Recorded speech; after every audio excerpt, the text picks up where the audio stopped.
Cancer Healer Center, a new beginning. पाकिस्तानशी तणावादरम्यान देशातील 295 ठिकाणी उद्या मॉकड्रिल। महाराष्ट्रात देखील मुंबई, ठाणे, पुणे आणि नाशिकसह 16 ठिकाणी मॉकड्रिल होणार। युद्धामध्ये बचावाचे मार्ग मॉकड्रिलच्या माध्यमातून शिकवले जाणार। देशभरातील अनेक शहरांमधील शाळेमध्ये सायरन वाजवून तपासणी। भारत पाकिस्तान युद्धाच्या पार्श्वभूमीवर मुंबईसह अनेक शहरांमध्ये ठिकठिकाणी सायरन लावले। नागरिक सुरक्षेसाठी गृह मंत्रालयाचे सर्वच राज्यांना निर्देश।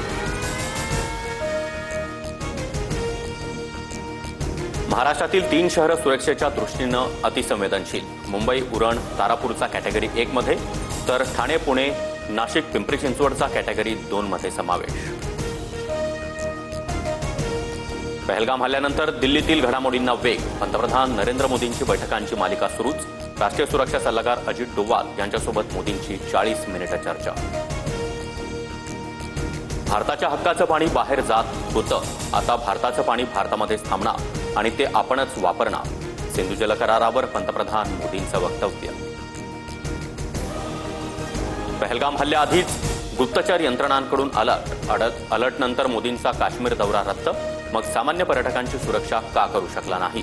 मल्लिकार्जुन खरगे यांचा सवाल। राहुल गांधी यांच्याकडून पहलगाम हल्ल्यातील शहीद विनय नरवाल यांच्या कुटुंबियांची भावनिक भेट। दोषींना अशी शिक्षा द्या की कुणीही भारताकडे डोळे वर करून पाहणार नाही, राहुल गांधी यांचं ट्विट। भारत पाकिस्तानवर 10 किंवा 11 मे रोजी हल्ला करू शकतो। रशियाच्या विजय दिवसानंतर पाकवर आक्रमण होण्याची शक्यता। पाकिस्तानचा भारतातील माजी राजदूत अब्दुल बासितकडून भीती व्यक्त।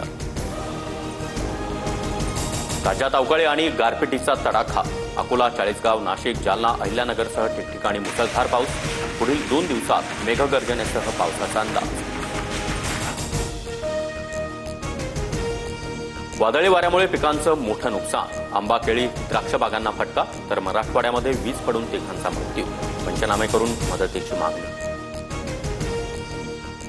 Cancer Healer Center, a new beginning.